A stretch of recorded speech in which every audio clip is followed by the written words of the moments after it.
Mouziza, donc Pedro Mouziza, Pedro Fatou, Trésor Fatou, donc Kafu na Kafu, Mara Kisema, Philo Siala, vous êtes venu belé, mais on bosse na buta mutu moko te bino te France sur la bino. Normalement, au sud de la bino pesatamo, donc Sam Lengo.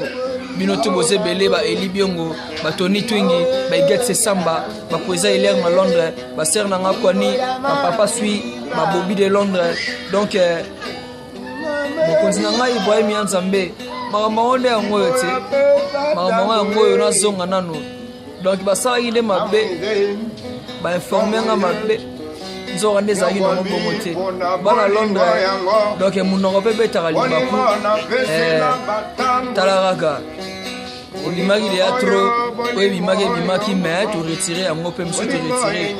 Dans Siga Bozomona Oyo, des gars, ils ont le bel coup de ça, c'est Ibrahim Nzambe. Donc, et puis la minute a décidé que les musiciens font monsieur Subati à la vente d'Awa.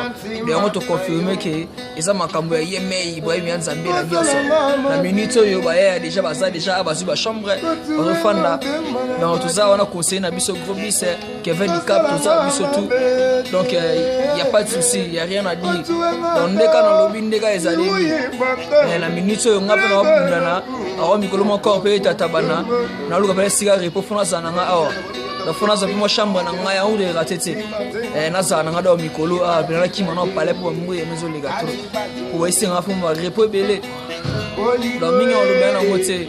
Mignon le bien était dans ce pays fort. Je Noël n'a dit no caca. Ouais, merci vraiment à trop. En souci n'a pas un petit king. Na bo santé maoluta. Maoluta elle luta que vu luta. Donc kasi luta famille Mao.